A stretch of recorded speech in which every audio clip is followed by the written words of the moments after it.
A primeira vez que eu entrei nessa conversa, aqui, nessa mesa, eu chamo isso aqui de uma mesa muito poderosa, porque foi com o Marcelo Horta, o chefe de cozinha. Marcelo começou a carreira dele na cozinha, na gastronomia, e aí, por questões financeiras, foi ser gerente de negócios na IBM, faturou muito dinheiro, como ele mesmo diz num episódio aqui.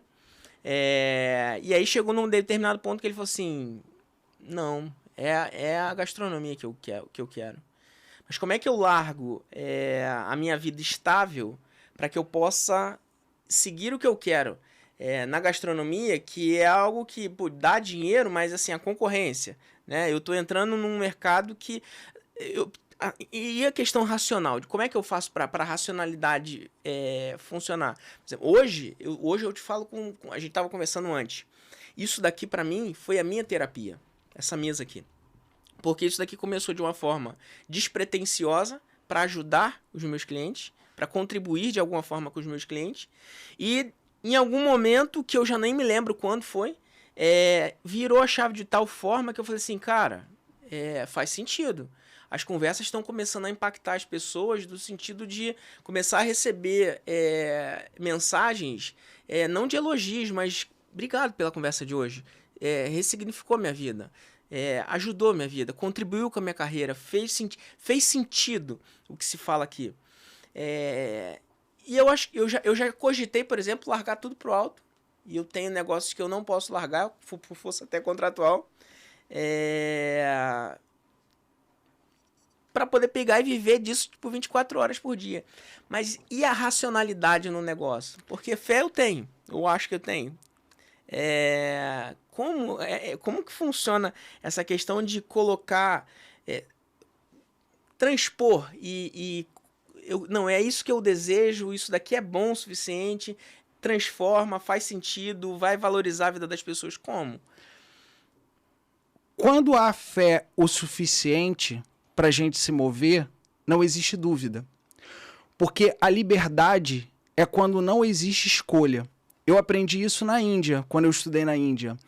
Quando você tem uma escolha, você não está livre. Por que você não está livre?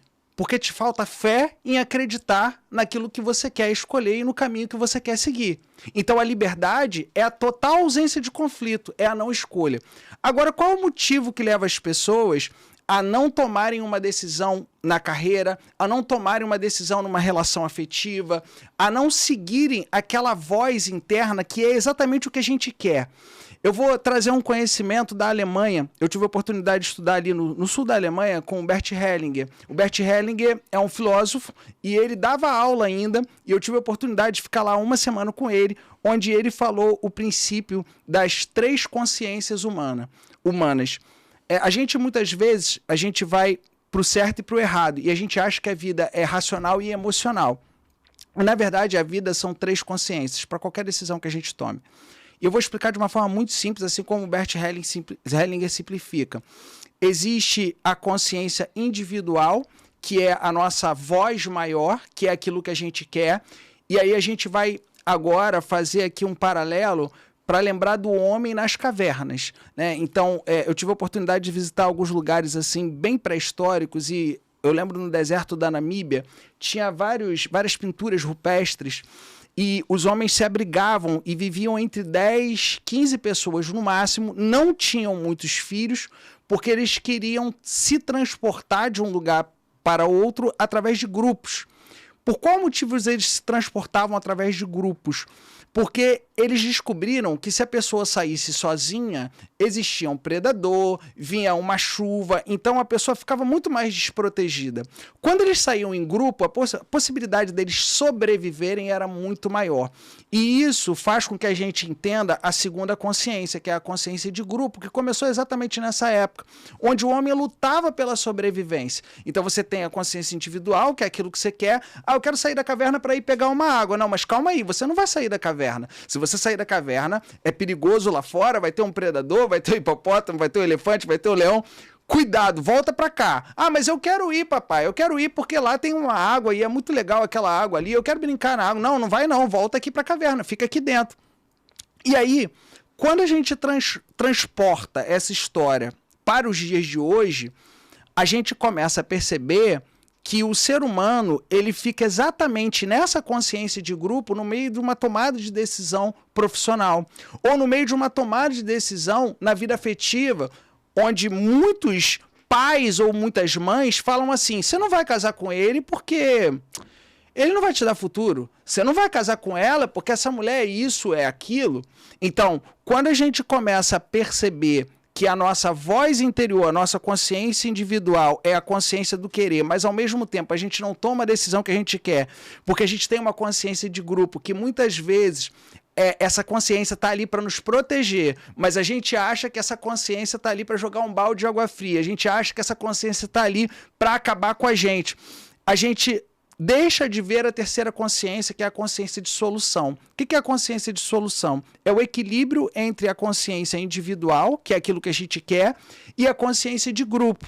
Então, quando a gente fala sobre uma transição de carreira, a gente tem algumas alternativas. A primeira alternativa é ser kamikaze. Então, grande parte das pessoas não é kamikaze, e eu também não aconselho que seja kamikaze, porque afinal de contas a dor pode ser muito grande, a pessoa tomar uma decisão na impulsividade, e isso pode fazer com que ela tenha aí uma série de consequências bárbaras.